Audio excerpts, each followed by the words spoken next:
આપણે ડિમાન્ડ કોને કહીએ? અથવા તો કોઈ વ્યક્તિ જ્યારે ઈચ્છે છે કે આ હું ખરીદશું તો એની ડિમાન્ડ ગણશું કે નહીં?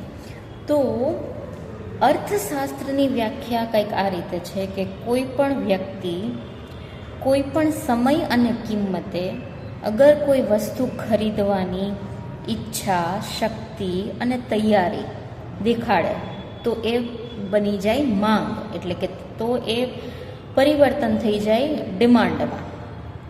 હવે આજે હું આખું સેન્ટેન્સ વ્યાખ્યા બોલી તો એ વ્યાખ્યામાં આપણે 5 પરિબળ જોવાના છે: સમય અને કિંમત, મારી ઈચ્છા, શક્તિ અને તૈયારી. તો એક્ઝામ્પલ સાથે સમજીએ.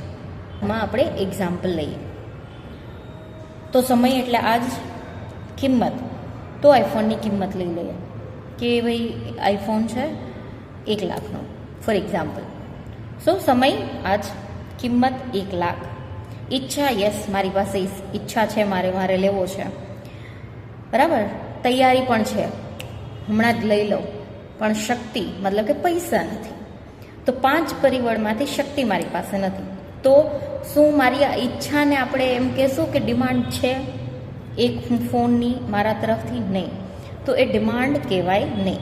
જ્યારે તમારી પાસે આ 5 વસ્તુના પરિબળ મોજૂદ હોય, હાજર હોય, તો એને તમે માંગમાં ગણી શકો.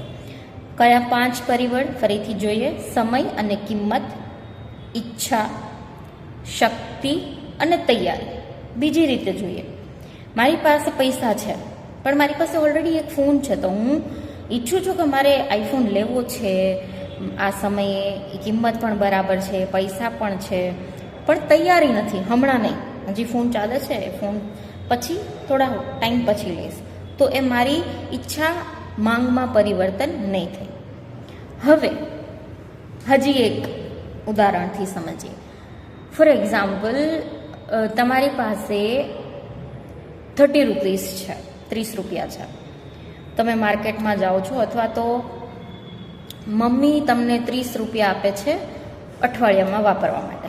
નાનું એક્ઝામ્પલ લઈએ. અત્યારે તો 30 રૂપિયા એટલે કાંઈ ન થાય, પણ 30 રૂપિયા તમને આપે છે એક્સ્ટ્રા, કાંઈ પણ નાસ્તો કરવા માટે કે કાંઈ પણ. હવે માર્કેટમાં તમે ગયા, માર્કેટમાં ગયા પછી તમે જોયું કે એક આઈસ્ક્રીમ મળે છે 10 રૂપિયા.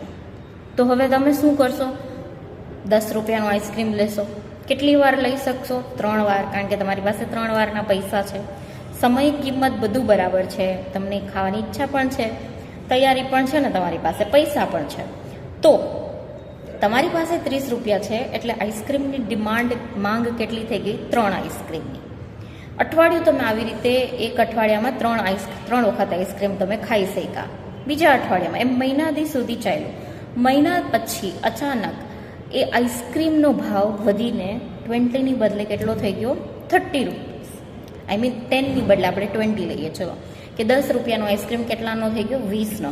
હવે શું અસર થઈ? ભાવ વધ્યો. તમારી શક્તિ તો એટલી ને એટલી જ છે. મમ્મીએ તમને તમારા પૈસા નથી વધાર્યા. મમ્મીએ તો તમને જે 30 રૂપિયા આપ્યા હતા એ 30 રૂપિયા જ આપે છે. તો હવે તમારી જે માંગ હતી, કદાચ ઈચ્છા 3 આઈસ્ક્રીમની છે, પણ તમારી પાસે શક્તિ નથી, એટલે તમે 3 આઈસ્ક્રીમની બદલે કેટલા આઈસ્ક્રીમ ખાઈ શકશો? એક, કારણ કે 30, તો એ 10 રૂપિયા વધ્યા. 3માંથી તમારે ડાયરેક્ટલી કેટલા પર આવી ગયા? 1 ઉપર. 20 રૂપિયાનો તમે આઈસ્ક્રીમ લીધો, 10 રૂપિયા તમારી પાસે બચ્યા. હવે આ જ વસ્તુ પાછી ચાલતા ચાલતા આઈસ્ક્રીમના ભાવ વધીને 40 થઈ ગયા. 30 પણ નહીં, ડાયરેક્ટ 40 થઈ ગયા. તો શું થશે? હવે એ શક્તિ તમારી પાસે 30ની છે, જ્યારે પ્રોડક્ટની ભાવ કેટલો વધી ગયો? 20, ડબલ થઈ ગયો, 40 થઈ ગયો. તો હવે તમારી માંગ પહેલાં 3 હતી, પછી 1 થઈ, અને હવે કેટલી થઈ ગઈ? 0. તો આ રીતે માંગ તમારી ઘટી. જ્યારે માંગ ઘટે ત્યારે શું કામ વધે? કારણ કે એની પ્રાઇસ વધે છે. તો જ્યારે પ્રાઇસ વધે ત્યારે માંગ ઘટે.